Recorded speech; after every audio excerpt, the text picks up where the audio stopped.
Hi and welcome back. We are already looking at the first mod I want to talk about, and that is Cinematically's main menu refresh. I like how it makes the game feel like a whole different game, but also the same game, and the photos in the back, you can press R and reload the photo, and they are so pretty, and it just makes you want to go straight to that world and play there and take that same photo, at least for me.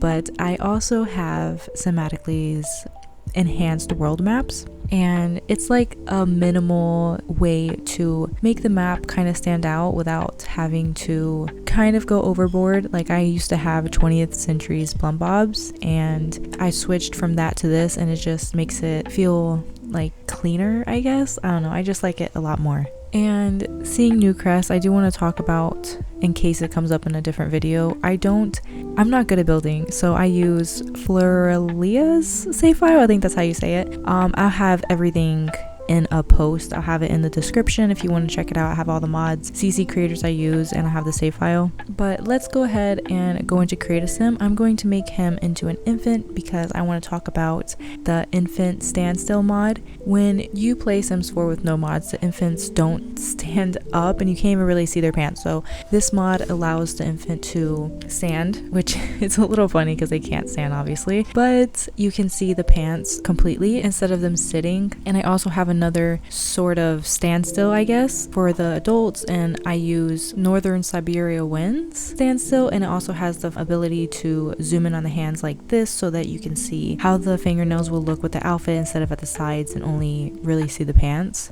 And I do have a lot of clothing CC, so I won't get into it, but if you're watching, I'm just scrolling and going through like a little bit of what I have. And like I said, I will have a post and I'll have all the CC creators that I use, and you can go to their accounts and check out what you would want from them. I'm more of a like Maxis mix, kind of like I like to go between Maxis match and Maxis mix when I make create a sim. So if you're like alpha, then these creators probably aren't the ones you usually gravitate towards.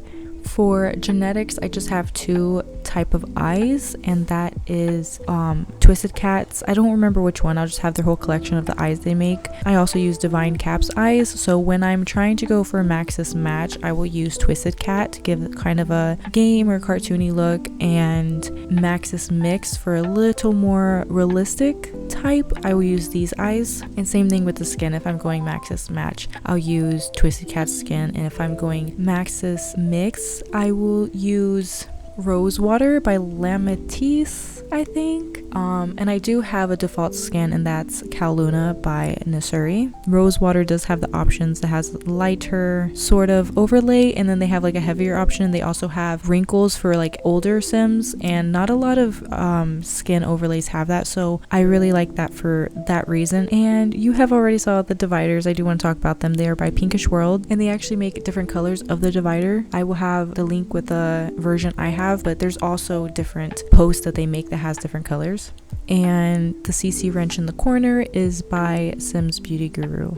And I used to have a different one, but since the update it broke, and Sims Beauty Guru was actually super quick with updating theirs, so I just grabbed that one, and I really like this one. I also have like feature masks for like nose, lips, and eyes, and for me, I feel it's a must because I used to struggle very much with the same face syndrome, and since having these, it's a lot easier making each nose look different, or eyes, or whatever it is. I also think that if I took that out, I probably will still struggle, so it is a must for me.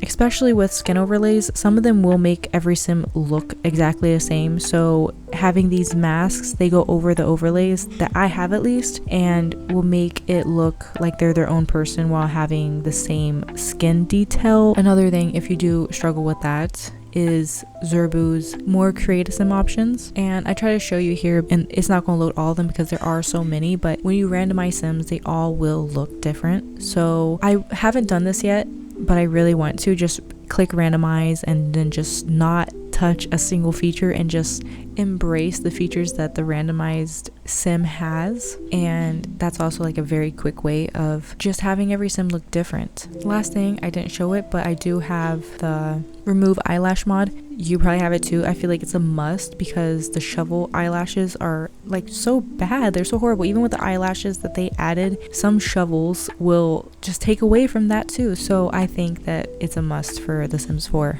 Moving on to gameplay. I don't have many mods like script modding because I just don't feel way too comfortable with that, and for storytelling I do use steady sit because I like that when I sit them down they just like start talking, and then in my head I can create a story out of that. And also right now you see they're watching TV, and it just makes sense that they would sit down together as a family and watch TV. And I just recently found this out, but if you want to go to a restaurant and don't like that everyone's standing and dancing and doing push-ups, then you can click the floor in a restaurant and it can see all the diners, so it'll feel more realistic.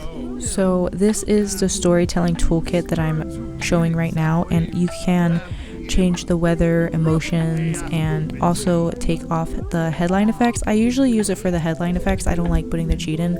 It just takes up too much time when I can just have this mod, and also you can re-put them on. So I feel this is a must for obviously storytelling. And I also have UI cheats if you're new to putting CC into your game. Like I didn't start till last year. UI cheats will basically give you the ability to cheat their needs if you need to. That's usually what I use it for. Also you can cheat milestones and collections. It's just like, to me it just seemed like magic, so I highly recommend you have UI cheats along with MCC. I was very much against MCC in the beginning. I don't really know why, maybe because I don't really know much about it. Now I have MCC and I mainly use it just to change their outfit quickly in case I'm doing photos or they're in the cold and I need to switch them into their cold outfits, because sometimes they won't switch into that, so I do use it for outfits. But also if your game is buggy or any other thing, I really don't know the functions of MCC, but there is a lot, and you can have complete control of your game basically with MCC. I used to play with wants, but now I find myself kind of ignoring them. I still have re-roll wants in the game in case I do play with it and I don't want to do one of them. Like it doesn't make sense for me to go out of my way to do something, then I'll just re-roll it and just, I guess, take my chances and see what else they can do. Or if obviously they have done that recently, it doesn't make sense for me to have them do it again, so I'll just re-roll and see what else they want to do. And immersive social bunny, this for me allows my sim, a lot of my sims are just like stay-at-home moms, but instead of them having to go out and like make a whole entire trip just to dedicate to social bunny, they can just open it and quickly make a random post or just post about anything really, instead of having to change your outfit or go to the Ferris wheel. You know, it's just more immersive. And I was about to give up on poses because it took too long to scroll and then look and then re-scroll and just to find a pose, but searchable pose player makes it to where I can search for poses like just what it says that it does, and it just made me not want to give up on posing my sims. I'll just always have my pose packs that I have and not have to worry about finding one even if it doesn't have the pictures of the poses on the pack. It saves so much time, and I highly recommend that if you like posing and you don't know about this mod yet. And you see they are all still sitting, and it's just been a cozy family vibe this whole time, so I will never get rid of steady seat. But last mod that I want to talk about is Granny's Cookbook.